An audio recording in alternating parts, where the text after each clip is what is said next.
कोचहरूले कस्ता कस्ता कुराहरूमा चाहिँ फोकस गरेर के सिकाउनु भएको छ अनि टिम चाहिँ अहिले टिमको मनोबल कस्तो छ अनि थाइल्यान्ड खेल्न जाँदाखेरि तपाईँ कतिको उत्साहित हाम्रो टिमको अहिले मनोबल उच्च भएको छ र हामीलाई कोचहरूले नि राम्रो तयारी गराइरहनु भएको छ।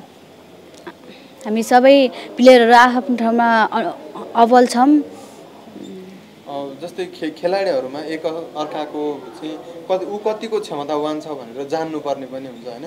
त्यसको लागि गफगाफ कोअर्डिनेसन खेलाडीसँगको सम्बन्ध टिमभित्र चाहिँ कस्तो छ, मैदानभित्र चाहिँ कस्तो छ? सबै राम्रो छ। सबैजनाले टिमवर्क भएर खेल्नुहुन्छ। ग्राउन्डभित्र पसिसकेपछि सबैजना एकअर्कालाई मोटिभेसन दिएर खेल्नुहुन्छ। यो छनौटलाई चाहिँ कसरी हेर्नु भएको छ? तपाईँको लक्ष्य के छ? लक्ष्य त अब क्वालिफाई हुने लक्ष्य छ हाम्रो। सबैको त्यही हुन्छ, अब हाम्रो पनि त्यही छ। सानो उमेरमै अब उमेर समूहको क्याप्टेन हुनुभएको छ होइन। तपाईँको व्यक्तिगत खेल विकासका लागि चाहिँ यो एउटा लिडिङ पोजिसन कतिको महत्त्वपूर्ण छ जस्तो लाग्छ आफ्नै विकासका लागि? महत्त्वपूर्ण त छ। अब अहिले सानै उमेरमा क्याप्टेनसिप लिँदा अब आफूलाई नै अब खुसी लाग्छ। यसमा जोड्न चाहे साफ U16 च्याम्पियनसिप, U17 च्याम्पियनसिप, अहिले AFC U17 च्याम्पियनसिपमा कप्तानको अम्बाइन लगाउँदै हुनुहुन्छ। यो टुर्नामेन्ट पछि प्रोभाबिलिटी तपाईँ चाहिँ माथिल्लो उमेरसम्मको प्रतियोगितामा जाँदै हुनुहुन्छ, 18, 19, 20मा छिर्दै हुनुहुन्छ।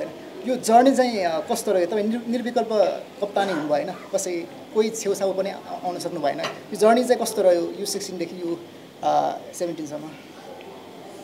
अब राम्रै भयो। अब तपाईँले कहाँबाट फुटबल सुरु गर्नुभएको थियो, कसरी खेल्नुभयो, पछिल्लो जोर्नी थोरै बताइदिनु। मैले चाहिँ उता गाउँतिर ग्रासरुट थियो हाम्रो, उता ग्राउन्डतिर आएको थियो अनि ग्रासरुट चलिरहेको थियो।